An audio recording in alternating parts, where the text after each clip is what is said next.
ॐ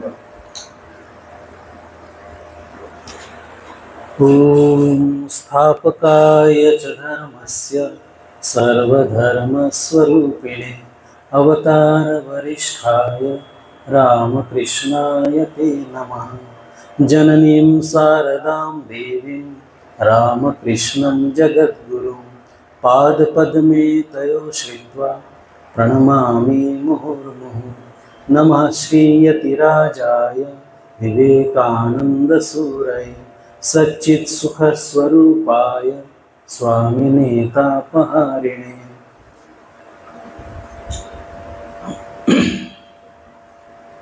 समस्त सुधीजनों को मेरा नमस्कार। समस्त माताएं, वंदनीय माताएं, मैं सबसे पहले तो इस रंगभूमि अकेडमी का धन्यवाद ज्ञापन करना चाहूँगा कि आपने मुझे इस मंच पर बुलाया है और कुछ बोलने का मौका दिया है। ये मेरे लिए सौभाग्य की बात है। शायद ग्वालियर में आने के बाद पहली बार मैं कोई कार्यक्रम में इस प्रकार से बोल रहा हूँ।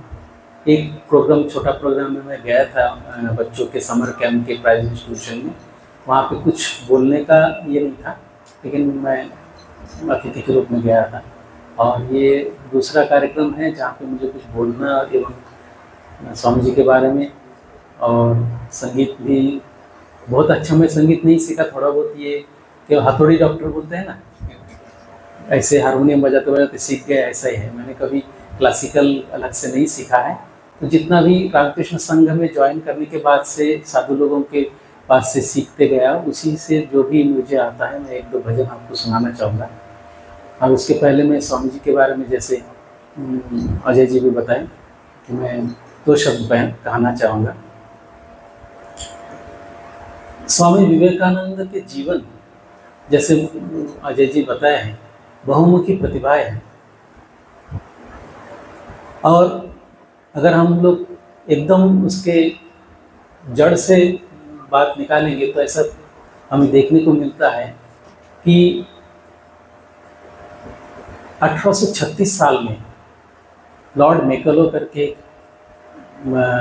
व्यक्ति जो अंग्रेज शासन में थे, उन्होंने एक लेटर लिखा था। उस समय के जो रानी थी विक्टोरिया थी, उनको लिखे थे कि भारत में मैंने पूरे भारत भ्रमण करके देखा है कि इस भारत के जो धर्म है, यहाँ के जो संस्कार है, इसको अगर नष्ट करना होगा तो इनके धर्म को हीन बताना बहुत ज़रूरी है। अदरवाइज इनको हम अपने वश में नहीं कर सकते। जो पराधीन करके हम लोग इस पर राज्य करने की कोशिश कर रहे हैं, ये नहीं हो सकता जब तक कि इनके धर्म को नष्ट ना किया जाए। और ये धर्म को नष्ट करने के लिए इनके धर्मों को हीन बताना जरूरी है। ये 1836 साल में ये लॉर्ड मैकलो का लेटर आज भी शायद इंटरनेट में सर्च करने से आपको मिल जाएगा। और उसी साल में ईश्वर का अवतरण होता है श्री रामकृष्ण के रूप में। जैसे हम भगवान के वाणी पढ़ते हैं गीता में, यदा यदा हि धर्मस्य ग्लानिर्भवति भारत अभ्युत्थानम् अधर्मस्य तदात्मानं सृजाम्यहम् परित्राणाय साधूनां विनाशाय च दुष्कृतां धर्म संस्थापनार्थाय संभवामि युगे युगे। ये कहने का मतलब है कि जब जब धर्म की ग्लानि हुई, जब जब ऐसी अवस्था आई कि भारत की जो मूल सनातन धर्म है, जो वैदिक धर्म है, उसको किसी ने अगर नष्ट करने की कोशिश किया, तो तब तब ईश्वर अवतरित हुए अधर्म के नाश के लिए। अधर्म कोई व्यक्ति नहीं, सबके मन में है। उस मन से निकालने के लिए ईश्वर अवतरित होते हैं। और उस समय भगवान श्री रामकृष्ण के रूप में अवतरण हुआ है। और श्री रामकृष्ण अवतरित होने के बाद उनको काम करने के लिए जो टीम चाहिए था, वो टीम उन्होंने बुलाया। उसमें एक प्रमुख जो पात्र है वो स्वामी विवेकानंद है। श्री रामकृष्ण अपने वचनामृत में भी बोलते हैं, उनकी जीवनी में पाया जाता है कि वो बैठे बैठे भाव में देखने लगे कि एक सप्तर्षि ऋषि का एक मंडल बैठे हैं, 7 जन ऋषि बैठे हैं। और अचानक एक कोने में एक दिव्य ज्योति प्रस्फुटित हुई और उसमें से एक छोटा सा बालक निकल के आया। और 7 जन ऋषियों में से एक जन के गले में हाथ डाल के स्नेह स्पर्श से उन्होंने उनको बताया कि मैं जा रहा हूँ, तुमको आना होगा। और वो ऋषि भी उस स्पर्श से धीरे से आंखें खोलते हैं और उस बालक की तरफ अपने भाव से ये व्यक्त कर देते हैं, बताते हैं कि ठीक है मैं भी आऊँगा। और उसके बाद वो जो ऋषि है उनका जन्म होता है स्वामी विवेकानंद के रूप में। ये श्री रामकृष्ण ने अपने भाव नेत्रों में देखा था, और जब स्वामी जी को पहली बार उन्होंने देखा उन्होंने समझ गया कि यही सप्तऋषि का वो ऋषि है जिनको मैंने बुलाया है। हम तो ये सोचते हैं कि 7 के 7 ऋषि आ जाते तो क्या हो जाता, एक ऋषि को लाके इतना पूरा जगत को उलट पलट कर दिया। कोई 7 जन आ जाते तो बहुत कुछ हो, और भी शायद भारत एक ऐसी अवस्था में पहुंच जाते, हो सकता है सब दुख मुक्ति हो जाए। खैर स्वामी जी आए और स्वामी जी ने अपने युवावस्था में इस चीज़ को फेस किया कि अंग्रेज हमारे जो देवी देवता है, हमारे जो पूजा है, हमारे जो सनातन धर्म है, हमारे जो रीति रिवाज है, इसका निंदा कर रहे हैं। ये जो आप मूर्ति पूजा करते हैं इसमें कोई भगवान भगवान नहीं होता है, आप अगर ईश्वर को खोजना चाहते हो तो हमारे ईश्वर कृष्ण को पूजा करो। ये इस प्रकार से वो लोगों को बहकाने लगे, यंग जनरेशन को बहकाने लगे, उनको बोलने लगे तुम्हारे इतने सालों से, इतने पुराने जमाने से तुम लोग इसी मूर्ति पूजा करते आ रहे हो, इससे क्या फायदा हो रहा है?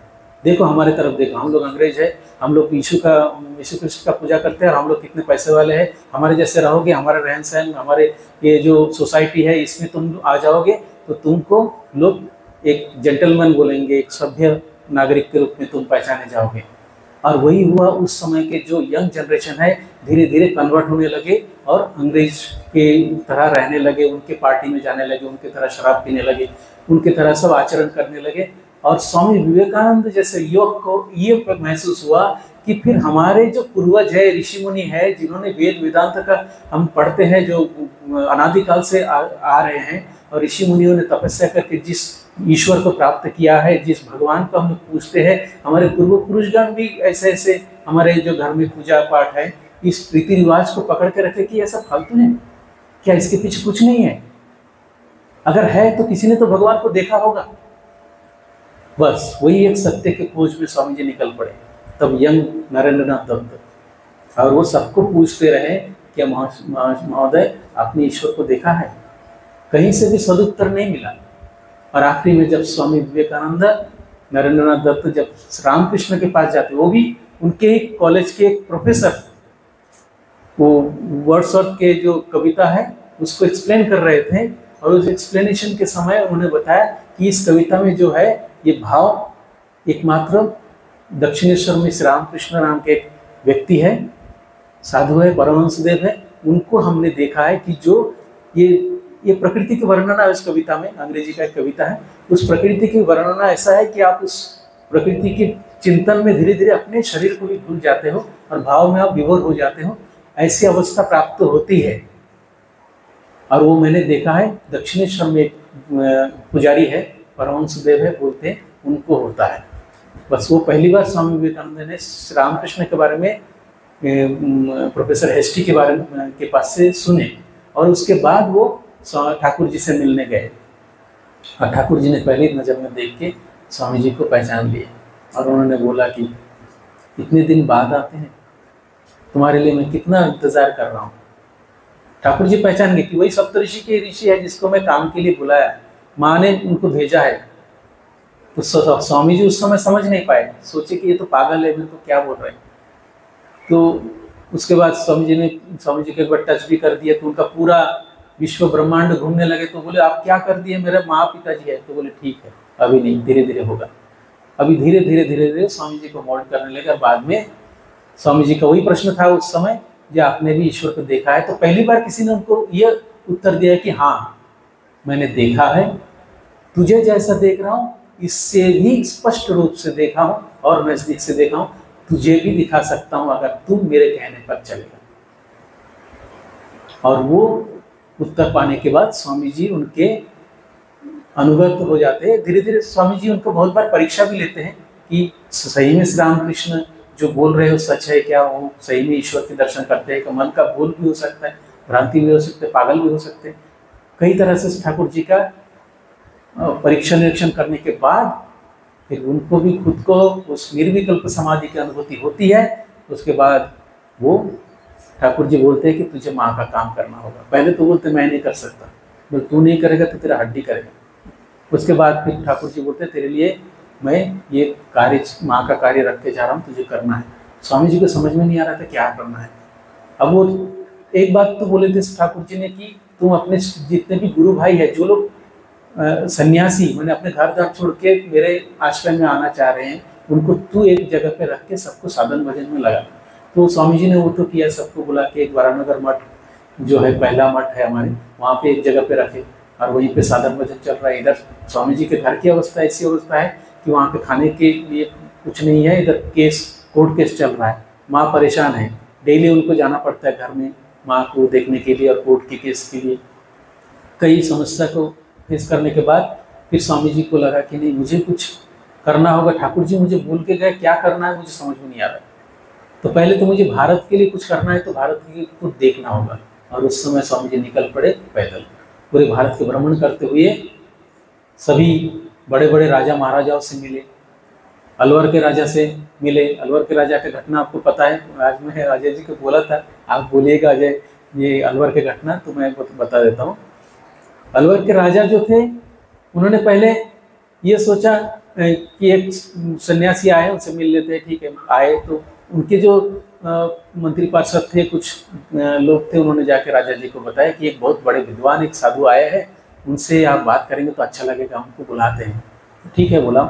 तो राजा को थोड़ा अहंकार था, वो बोले कि अरे स्वामी जी आप तो ईश्वर के भक्त है, ईश्वर के पूजन वजन करते हैं, देखिए हमको, मैं तो खुद पूजा नहीं करता हूँ, कभी मंदिर नहीं जाता हूँ, हाँ कोई कहीं माथा नहीं टेकता हूँ, तो क्या मेरा उद्धार नहीं होगा, कि मैं नरक में चला जाऊँगा? ये जो आप मूर्ति पूजा वगैरह करते हैं इस पर मेरा विश्वास नहीं है, आपको इसके बारे में क्या कहना है? तो स्वामी जी तो पहले चारों तरफ देखे और देखे राजा के पीछे ही एक दीवार में उनका ही एक पोर्ट्रेट फोटो बना हुआ है। उन्होंने दीवान जी को बोला दीवान जी थोड़ा हेल्प करेंगे, उस फोटो को उतारेंगे। तो उतार लाए, तो बोले अब इसको रखिए, नीचे रख दिया और उस पर थूकिए। एकदम आश्चर्यचकित हो गए, पूरे दरबार आश्चर्यचकित हो गए कि महाराज सामने बैठे हैं और महाराज के फोटो के ऊपर थूकने के लिए बोल रही है, कैसी बात है? दोबारा बोले स्वामी जी थूकिए, क्या प्रॉब्लम है? बोले आप कैसी बात कर रहे हैं, ये हमारे महाराज के फोटो है, उसके ऊपर कैसे थूक सकता हूँ मैं? क्यों नहीं थूक सकते? इसमें तो महाराज है नहीं, महाराज तो उधर बैठे हैं, ये तो सिर्फ एक कागज का टुकड़ा है जिसको फोटो फ्रेम करके लगा दिया गया है, उस पर थूकने में आपका असुविधा क्या है? नहीं नहीं नहीं हम नहीं कर सकते, हमको उस पर थूक लेंगे तो हमको ऐसा लगेगा महाराज पर थूक रहे हैं, हम उसको उसमें महाराज को देख रहे हैं। तो बस स्वामी जी ने बोला कि राजा ये आपका उत्तर है, आप मूर्ति पूजा में विश्वास नहीं करते, उसका उत्तर यही है कि हम लोग जो पूजा करते हैं ना, जो मूर्ति है उसमें हम उस ईश्वर को देखते हैं। जिस प्रकार आपकी दीवान जी इस पर थूक नहीं पा रहे क्योंकि उसमें वो आपका छवि को देख रहे हैं, आपको स्वयं देख रहे हैं, आप भले उसमें नहीं है लेकिन आपको सम्मान की दृष्टि से उस पर थूक नहीं सकते। उसी प्रकार हम भी जो ईश्वर की पूजा करते हैं, हम कोई पत्थर को प्रणाम नहीं करते कि हे पत्थर तुमको मैं प्रणाम कर रहा हूँ, हम उस ईश्वर को प्रणाम करते जो उसमें हम देखने की कोशिश करते, उस ईश्वर की पूजा करते। इस प्रकार से एक एक राजा अजीत सिंह कितना स्वामी जी को हेल्प किए हैं, उनका एक दोस्त की तरह भी और उनका शिष्य की तरह भी। और वहीं पे घटना घटी कि राजा अजीत सिंह रात को संगीत सभा बुलाए और वहाँ पे मैनाबाई खेतड़ी के बाद में वृंदावन में उनका शरीर जाते हैं, वो बाद में साधिका बन जाती है। वो स्वामी जी को गाना सुनाने के बाद तो वो गाना सुनाने के लिए आई और स्वामी जी देखी कि ये नृत्यांगना जो भी है बाई गाना गाएगी, ये सन्यासी के लिए अच्छा नहीं है, इसलिए स्वामी जी उठ के जा रहे थे कि मैं यहाँ पे नहीं बैठूंगा।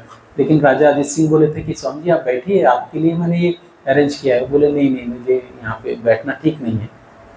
और आप खिचड़ी गए होंगे तो देखे होंगे राजा का जो ऊपर का जो है दीवान खाना के सामने बड़ा ये है छत है, उसके वहीं पे वो डांस का अरेंजमेंट किया गया था दरबार हॉल के ठीक ऊपर, और उसके ऊपर में स्वामी जी का कमरा है। तो ये दीवान खाना के जो सामने जो ये है वहाँ से ऊपर दिखता है स्वामी जी का कमरा।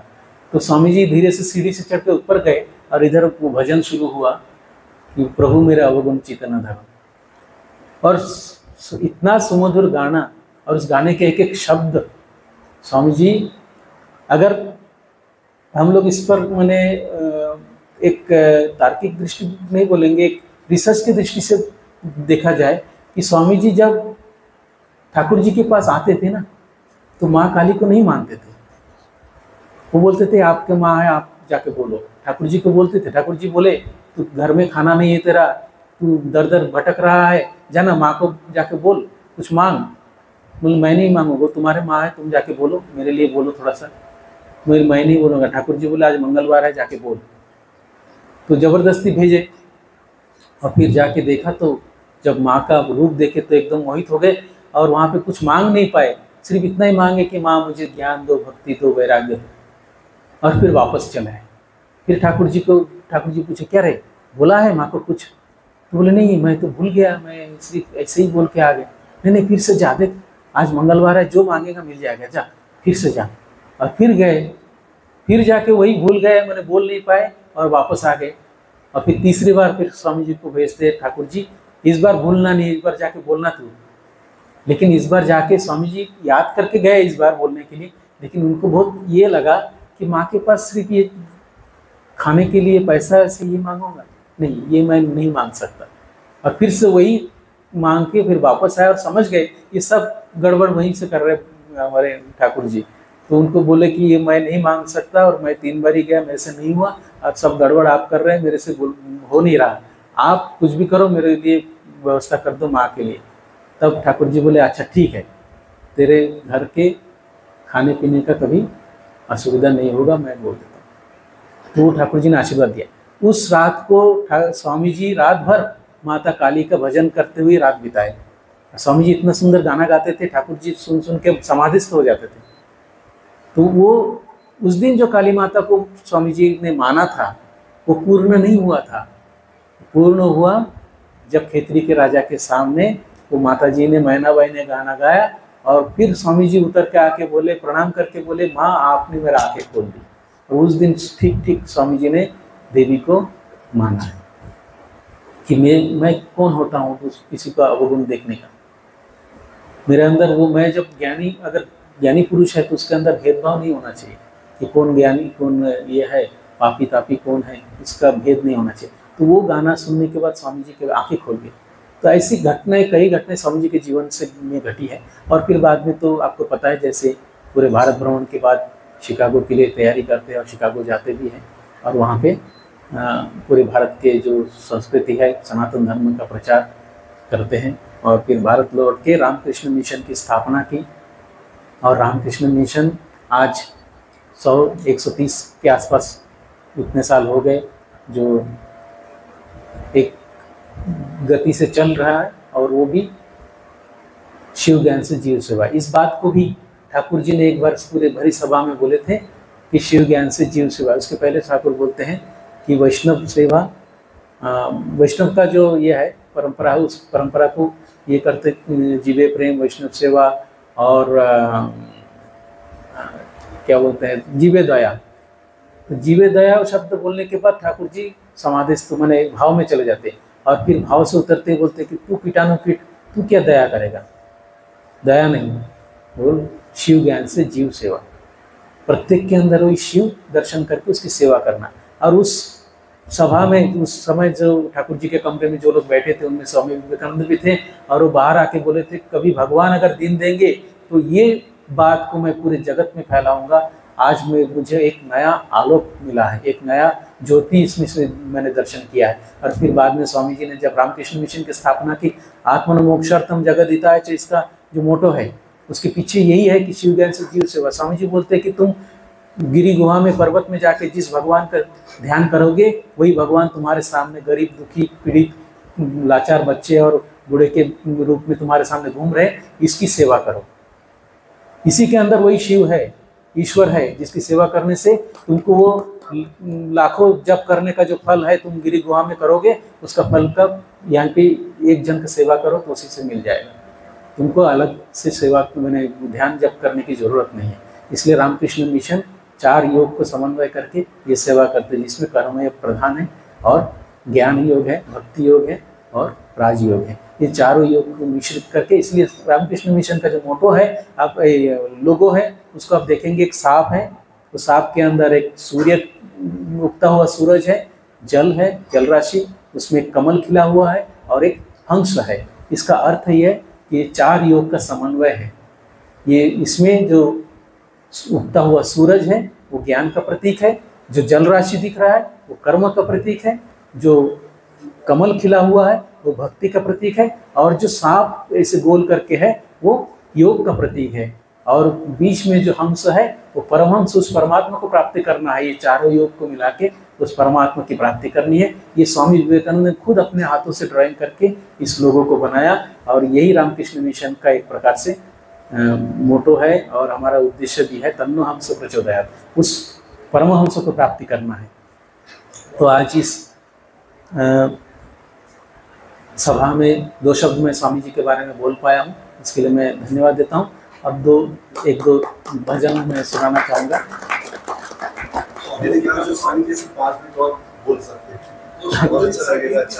अच्छा, हाँ, और एक अनाउंसमेंट भी करना चाहूँगा। स्वामी विवेकानंद ने युवा अवस्था में, मैंने जब वो साधु नहीं बने, 23 साल की उम्र में उन्होंने एक किताब लिखा है, उसका नाम है संगीत कल्पतरु, और वो 1887 साल में इस किताब का पब्लिश हुआ था कलकत्ता में, एक पब्लिकेशन का नाम मेरे को याद नहीं अभी, और उस समय कुछ थोड़ा बहुत ज़्यादा नहीं छपा था, उनके मित्र ने मिलके कुछ पैसे जुगाड़ करके उसको छापने की कोशिश किया पब्लिकेशन को रिक्वेस्ट करके, और उसके बाद 2000 साल में वो Ramakrishna mission institute of culture से वो किताब को छापा गया।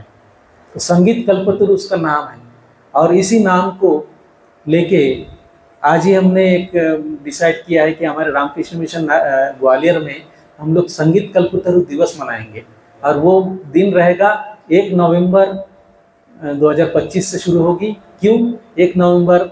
ये वैसा वो दिन है जिस दिन रामकृष्ण मिशन ने ग्वालियर आश्रम को टेक ओवर किया था, और जो ग्वालियर मिशन का हैंड ओवर हुआ था, तो उस दिन को हम लोग मनाएंगे।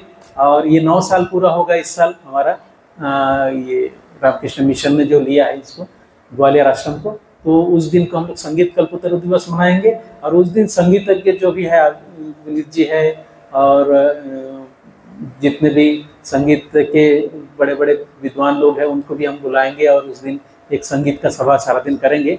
और हमारे संघ में भी बड़े बड़े संगीतकार साधु लोग भी हैं, उनको भी हम इनवाइट करेंगे उस कार्यक्रम में। तो ये हमारा अभी आज ये हमने संकल्प लिया है, और इसको पूरा करने की कोशिश करेंगे, आप लोगों का सहयोग रहेगा।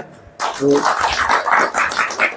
और ग्वालियर जो है ये संगीत का ये जगह है, और मुझे लगता है स्वामी जी इस एरिया से भी जरूर गए होंगे, क्योंकि स्वामी विवेकानंद का जहाँ जहाँ कदम पड़ा है वहाँ पे आश्रम हुआ है, या कुछ ना कुछ अच्छा कार्य हो रहा है, और हम ये विश्वास करते हैं।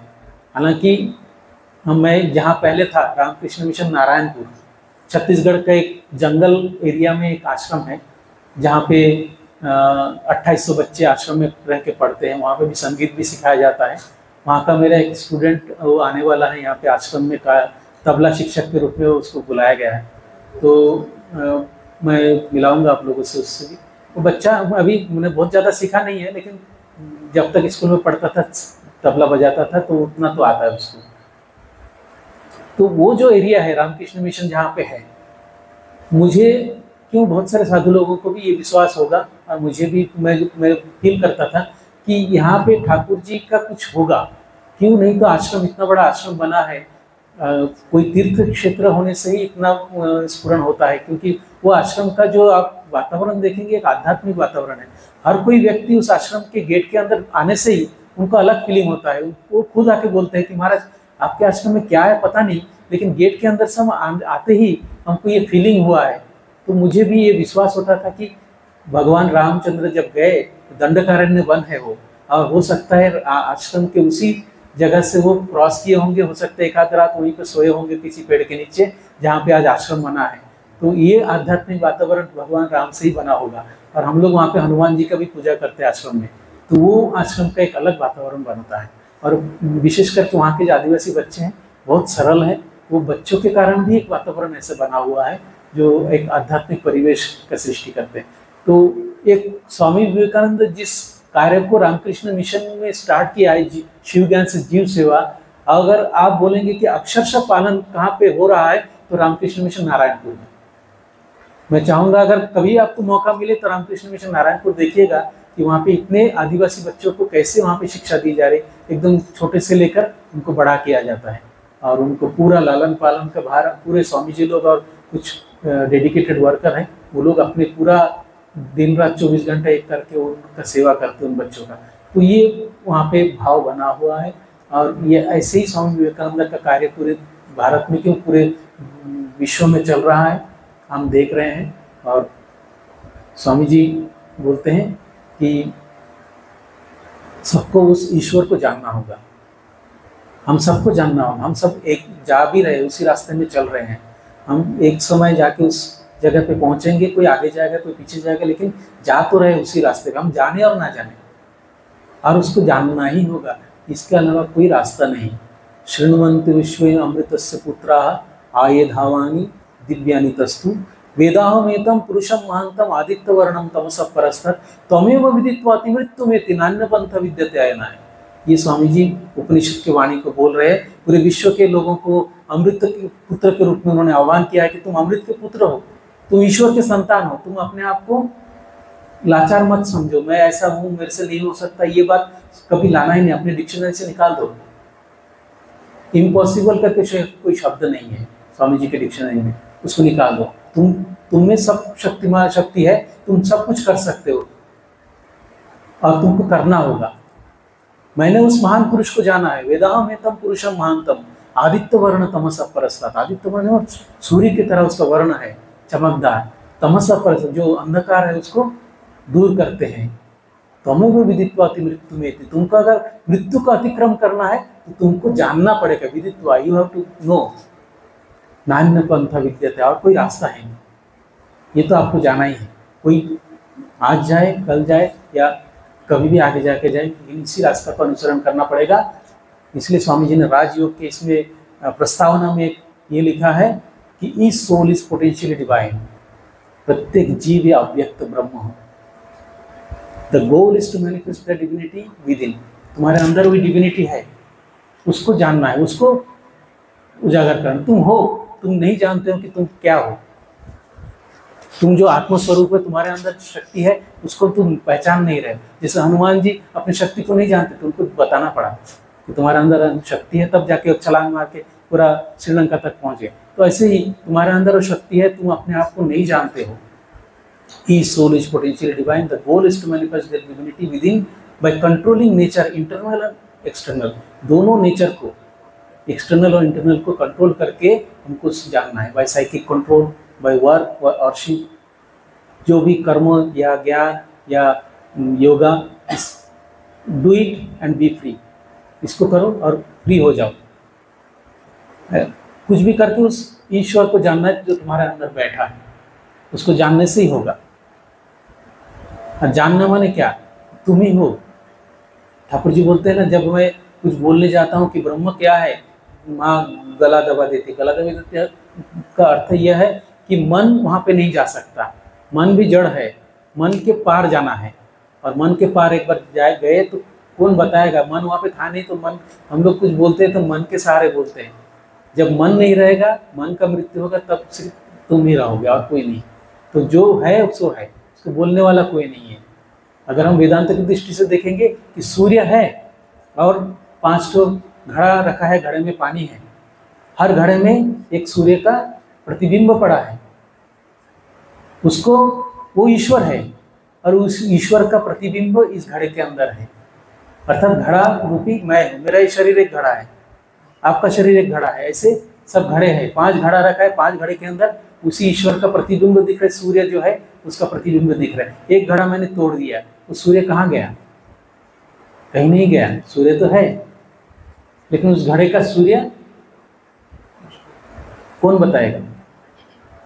दूसरा घड़ा तोड़ दिया, तीसरा तोड़ दिया, चौथा तोड़ दिया, 5वां, सब घड़ा टूट गया। अब सूर्य कहाँ गया? सूर्य तो है, लेकिन बताने वाला कोई नहीं है।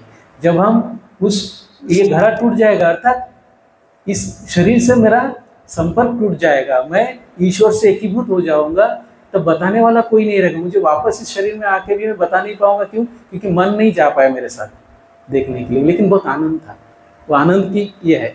3 दोस्त मिलके जा रहे थे कि दीवार के उस तरफ कुछ आनंद चल रहा है। ठाकुर जी बोलते हैं कि वहाँ पे कुछ आवाज हो रहा है, बहुत सुंदर एक वातावरण उस तरफ चल रहा है, क्या चल रहा है कुछ पता नहीं। एक जन चढ़ा और आनंद से हंसते हुए वो उस तरफ कूद गया। अब ये दोनों खड़े हैं तो क्या हो गया, वो तो हंसते हंसते या आनंद से चला गया, वो तो बताया नहीं, पता नहीं चला उस तरफ क्या है। दूसरा वो भी उठा, वो भी चला गया। और फिर तीसरा देखता है झांक के, और फिर लोगों को बुलाने के लिए पूछेगा। तीसरा कौन था? अवतारी पुरुष। अवतारी पुरुष के बिना ये बताने के लिए कोई रुक नहीं सकता, अपना शरीर नहीं टिकता है। जब किसी को अगर समाधि हो जाए, अगर अपने आत्म साक्षात्कार हो जाए, 21 दिन में उसका शरीर चला जाता है, क्योंकि वो बोल नहीं पाता है अपने, वो वापस आके शरीर में घुस नहीं पाता है। ये टेक्निकल चीज़ें है, ये शास्त्रों में है, इस चीज़ को हम और एलाबोरेटली कभी बताएंगे। तो कहने का मतलब है कि हमें उस ईश्वर को जानना है। ये स्वामी जी ने कैसे जानना है वो हमको रास्ता बता दिया है। आपको बहुत ज़्यादा कुछ करना नहीं, सिर्फ सेवा करना है। सिर्फ गरीबों की, दूसरों की, जिसकी भी आप सेवा करो, उसके अंदर वो ईश्वर चिंतन करके सेवा करो, तो आपको उसका फल मिलेगा। और आप देखोगे आप ईश्वर की साक्षात्कार कर रहे हो, आपको ईश्वर दर्शन देंगे। पता नहीं किस रूप में कब भगवान आपके सामने आ जाए और आपका सेवा लेके जाए, आप उनकी सेवा करके धन्य हो जाओ और उसी से हो आपको दर्शन भी दे दे। तो ये हमको हमारे मन में लेके चलना है। कोई भी व्यक्ति मेरे सामने हो, चाहे वो मेरा शत्रु क्यों ना हो, उसके अंदर भी वही ईश्वर बैठे हैं जो मेरे अंदर है। ये भावना होनी चाहिए। ठीक है, तो आज इस प्रसंग को मैं यहीं पे विराम देता हूँ और एक दो भजन है ना सुनाऊंगा।